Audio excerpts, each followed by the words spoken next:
1945.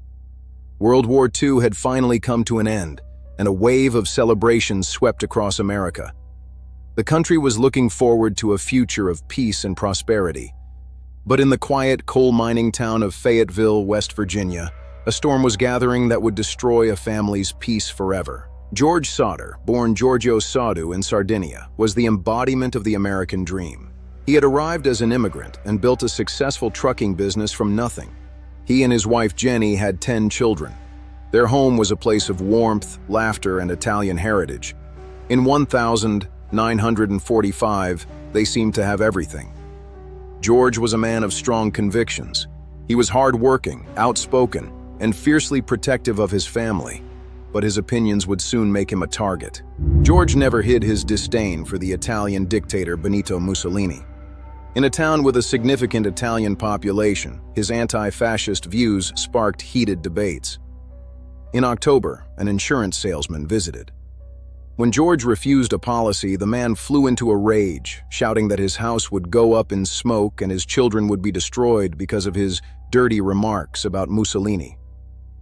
Weeks later, another stranger appeared, warning George that his fuse boxes would cause a fire, even though the power company had just declared the wiring perfectly safe. The warnings didn't stop there. Someone was spotted on the roof late at night, and phone lines in the area began cutting out without explanation. Someone was watching. Despite the unease, the family prepared for Christmas. On the night of December 24th, the children were excited, playing with the new toys their eldest sister Marion had bought. The younger children asked to stay up late. Jenny agreed, as long as they finished their chores, feeding the chickens and closing the gate before they went to bed. By midnight, George and the older boys were asleep. The house was quiet, and everything seemed normal. But the countdown to a nightmare had begun. At midnight, the phone rang. A strange woman's voice asked for a name Jenny didn't recognize, followed by a chilling, high-pitched laugh and the sound of clinking glasses. 30 minutes later, Jenny noticed the lights were still on and the front door was unlocked. Assuming the children had simply forgotten, she locked up and returned to bed. At 1 a.m., a loud thud on the roof, followed by a rolling sound, woke her again. She listened to the silence that followed, unaware that an incendiary device had just been thrown onto her home. By 1:30 a.m., the smell of smoke was unmistakable. The fire had started in George's office right by the fuse box that the stranger had warned about. The house was already becoming a trap. The fire was moving with terrifying speed. George, Jenny, and 4 children escaped, but for the other 5, the nightmare was just beginning. This is Chapter 1, the foundation of a tragedy. George and Jenny scrambled out of the inferno into the freezing night air, clutching 4 of their children. But as they looked back at the wall of fire, the horror set in. 5 were still trapped on the upper floor. George desperately tried to re-enter the home, but the staircase was already a column of fire. The path to his children was cut off by a searing wall of heat and smoke. He ran to the side of the house for his ladder. The one he always kept leaned against the building to reach the attic windows. It was gone. Not fallen, but vanished from its usual spot. It would later be found 75 feet away, tossed down an embankment. In the heat of the moment, George didn't know his lifeline had been intentionally moved. Thinking fast, George ran to his coal trucks. He intended to drive them close to the house and use them as a platform to reach the windows. But the first truck, which had been running perfectly hours before, was dead. He leapt into the second truck. Nothing. Both vehicles, essential for his business and now for his children's lives, had been mysteriously rendered useless in the middle of the night. The family's emergency water barrel was their last hope to slow the flames, but it was frozen solid. Every single safety measure they had in place had failed at once. Neighbors tried to call for help, but the phone lines had been cut. Someone had gone through the trouble of ensuring that Fayetteville wouldn't hear the Sodder family's screams. By 2 a.m., it was over. In just 45 minutes, the house that had been full of life was reduced to a smoldering pile of timber. The silence that followed was deafening. They waited.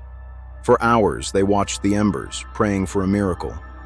But the fire department was nowhere to be seen. It would be nearly 8 hours before help arrived. Chief Morris, Jenny's own brother, finally arrived at 8 a.m. His excuse? There weren't enough drivers available on Christmas morning. The investigation was about to take a bizarre turn. By 10 a.m., the fire chief made a statement that would change the course of American history. Despite the intensity of the fire, there were no bones found. Not a single fragment of 5 human beings. George Sodder didn't believe it. He knew fire, and he knew his children weren't in that ash. This is Chapter 2, The Inferno and the Missing Pieces. The search for the truth starts now. As the initial shock wore off, the actions of the local authorities became increasingly suspicious.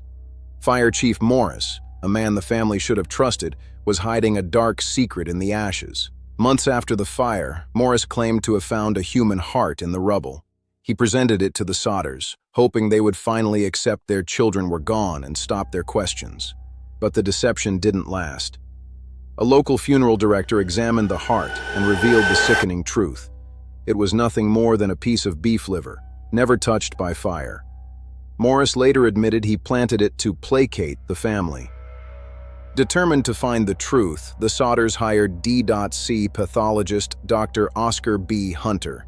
In 1949, 4 years after the fire, they conducted a massive, systematic excavation of the entire basement.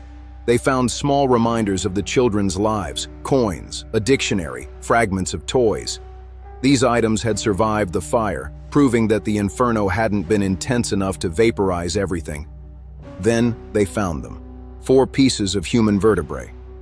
For a moment, the Sodders feared the worst, but the forensic analysis from the Smithsonian Institution told a different story. The bones belonged to someone aged 16 to 22, far older than any of the missing children.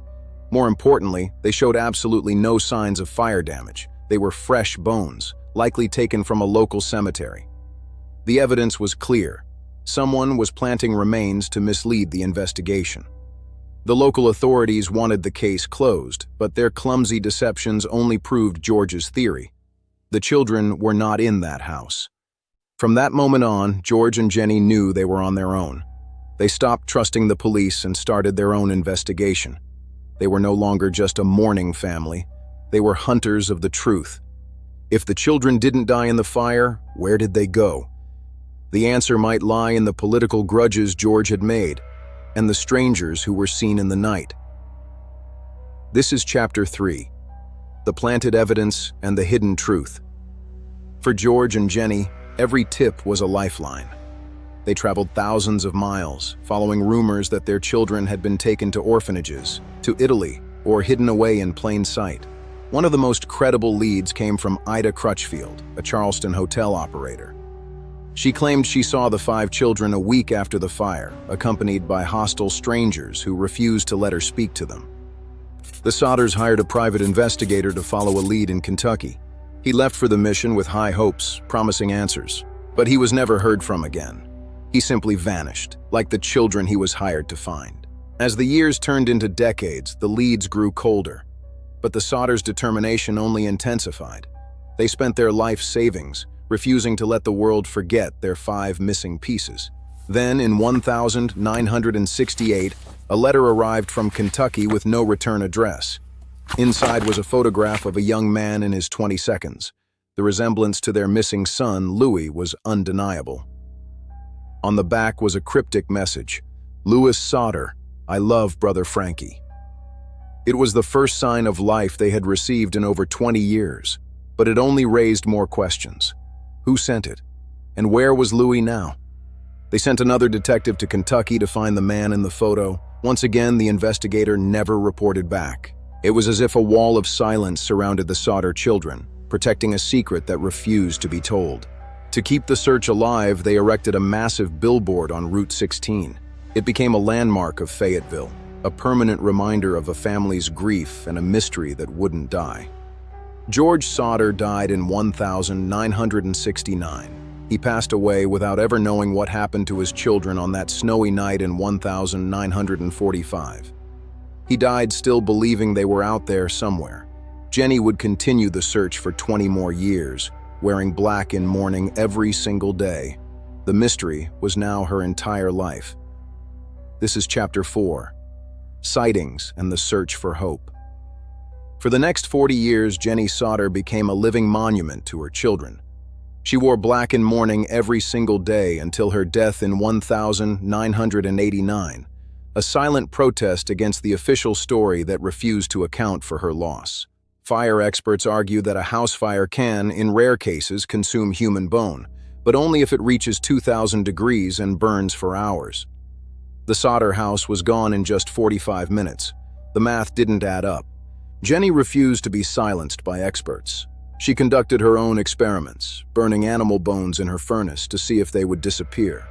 Every time, the bones remained. She knew her children hadn't vaporized. Months after the fire, Sylvia found a strange object in the yard, a hard rubber device George identified as a pineapple bomb, an incendiary grenade. It was physical proof that the fire was no accident. A bus driver later reported seeing strangers throwing balls of fire onto the roof. The timeline of the accidental fire was falling apart, replaced by a much darker narrative of targeted retaliation. The most enduring theory remains the Sardinian mafia. George had been vocal about his hatred for Mussolini, and many believe his children were kidnapped and taken back to Italy as punishment for his defiance. The Kentucky photo from 1968 was the closest they ever came to a breakthrough. But with the disappearance of the private detectives and the silence from Kentucky officials, the lead eventually turned into just another ghost story. When Jenny passed away in 1989, the search she had led for 44 years finally came to an end. The billboard that had guarded the highway for decades was taken down, leaving only an empty field and an unsolved mystery. Sylvia Sodder, the last surviving child, never gave up. Until her death in 2021, she maintained that her brothers and sisters were still out there. She was the final guardian of a truth that America could never explain. Today, the site is quiet. No markers remain of the 5 children who vanished on Christmas Eve.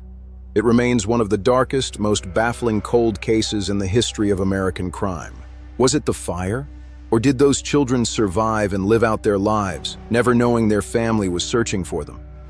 The fire destroyed a home, but it couldn't destroy a family's hope. The Sodder children remain missing, and the questions they left behind in the ash will haunt us forever. Let us know your theories in the comments. This has been the full story of the Sodder children.